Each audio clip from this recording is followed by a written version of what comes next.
Well, you have a lot of fans around the world, right? That's the only reason we're around. Troma is there's something called word of mouth. In the case of Poultrygeist, it's word of beak. But that is what keeps us going. The fans spread the word, and Troma has a website, Troma.com, with a store, and people go there and buy our movies, or they buy them off Amazon. But they don't get them from Walmart. They don't get them. We've never had a movie in Blockbuster, not even South Park, not even the Cannibal the Musical by the South Park Boys, which has been a huge success on home video. Not even Citizen Toxie. Citizen Toxie, the fourth Toxic Avenger movies in the United States, probably sold 300,000 home videos, and yet has never been on American television. That is economic blacklisting. It kind of sounds like it, doesn't it? It is, absolutely. And, the proof of the pudding, as we say, if you want to use a trite expression, is in the details. And tell me any other companies that have been around for 40 years. Tell me a movie studio that's independent that's been around for 5 years, at least in the United States of America. Are there any movie studios that have been around for 5 years? Lionsgate. Lionsgate has a hot hand right now, and I don't even know if they've been around for 5 years, but they grew out of a series of bankrupt companies, and let's hope they can stay in business. They're doing a good job, but that's it. I don't know of any other independent movie studios that have been around more than 10 minutes, and we've been around 40 years. The only reason is that people like our movies, and our fans spread the word, and the Internet has helped us, and we're staggering along, and I keep making movies. Troma Entertainment is the herpes of the film industry. We won't go away.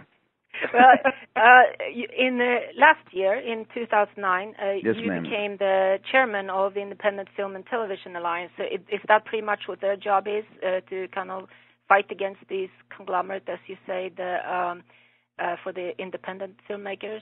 The Independent Film and Television Alliance, of which I am a chairman, I'm the elected chairman. I do not get paid. There is a staff who are very intelligent and hardworking. The idea of the Independent Film and Television Alliance is it's a trade association for the independent movie studio. Troma Entertainment is obviously a member, Roger Corman's company, the people who financed Lord of the Rings, the people who financed $1 Million Baby. There's a movie out now called The Expendables. The company that put that together is a member. So it's pretty much the Independent Film and Television Alliance, a.k.a. IFTA, I-F-T-A, is pretty much the ground zero of independent commerce, independent entertainment commerce. And the idea is the trade association does for its members what the members cannot do individually. So one of the things we do, and the reason I ran for this office, this unpaid office, is that I feel that the treasury of our trade association should be used to lobby in Washington to advocate for the rights of independent, to stop the monopolization and the cartelization of the media, to fight media consolidation in Washington, to fight against things like the death of net neutrality, the phone companies, and the MPAA, which is the trade association of the big conglomerates, Paramount, Viacom, Sony, Rupert Murdoch. Although they want to get rid of net neutrality on the Internet, they don't want the free, open, diverse Internet that we currently have. Your podcast will, if they have their way, your podcast, unless you have a lot of money, will be on the dirt road, and the Justin Bieber movie will be, and Disney and Paramount will have a superhighway.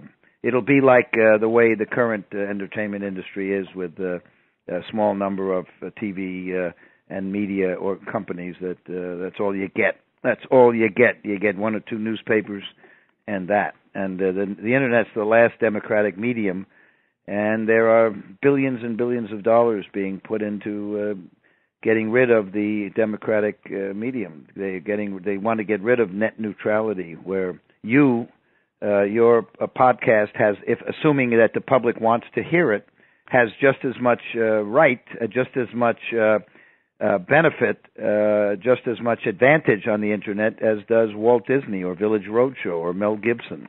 So that's one of the things that I, as chairman of the IFTA, want to get our board and our members charged up about. But not all of them feel that way. What's the criteria for independent filmmakers to become members? They have to make movies, a certain number of independent movies, and distribute a certain number of most of the members are, and they are 40%, 50% of IFTA members are non-United States members. They have there's a certain qualification. You have to have sold or distributed or be an agent for a certain number of movies. I think most of our members are agents. They represent movies and sell American movies to international markets, or they might be a Chinese company selling Chinese movies to international markets. And in some cases, like Troma, they make and find their little movie studios. Or there aren't actually too many movie studios, but Lionsgate is a member. You have to have a certain. I don't know exactly what. I don't remember what it is because we joined 30 years ago. The IFTA is now 30 years old. Oh, okay. I didn't know. But it's the equivalent of the Motion Picture Association of America. I'm sure there's one in Australia similar to that, where the Village Road shows and the Hoyts or whatever, they all get together and trample on the rights of the public and the independent filmmakers. And we have to fight. We have to fight against the cartel. There used to be rules, at least in the United States, protecting the public from monopoly. Those rules were done away with thanks to the Reagan, Nixon, Clinton axis. Each of those rules fell. So as a result, the major media can own and control vertically integrated industry, and that's why Rupert Murdoch owns newspapers, TV stations, and the public is denied a lot of information as well as a lot of art, and we're fighting against that. At least I'm fighting against that, and I'm trying to get my colleagues at IFTA to understand that maybe they have to rattle the cage, and perhaps some of these conglomerates, even though maybe every once in a while they throw us a few breadcrumbs, the piece of driftwood upon which they are clinging is getting smaller and smaller, and they better throw off the yoke of oppression, or we are all going to be a squashed egg. Well, I think most people would agree with you. I just personally did not realize that that's how it worked. And I find it kind of depressing. So it's very depressing. It's extremely what depressing. What would you suggest for, let's say, somebody who made their own movie, financed it on their own, and that sort of? How should they go about trying to show? Is it just straight to DVD or put it on the internet? Is that the only way?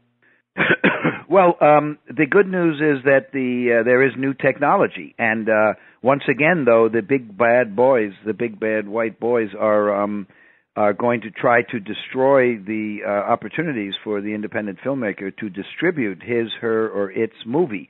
There is and should be a tsunami of do-it-yourself movie productions and distribution, because the good news is that for the first time, the making of cinema has been democratized. When it's like the automobile industry. When cars first were invented, there was quite a number of years where you had to be very rich to own a car. And then comes Henry Ford, who figured out how to make cars for everybody, so that anyone in the middle class or lower middle class could afford a car. That's happened with the movie industry. You can make movies now for nothing. So there's thousands there are millions of movies being made, but there are thousands of really good ones. Unfortunately, we don't get to know about them. But assuming that the internet remains free and open and diverse, and assuming the internet remains as a level playing field,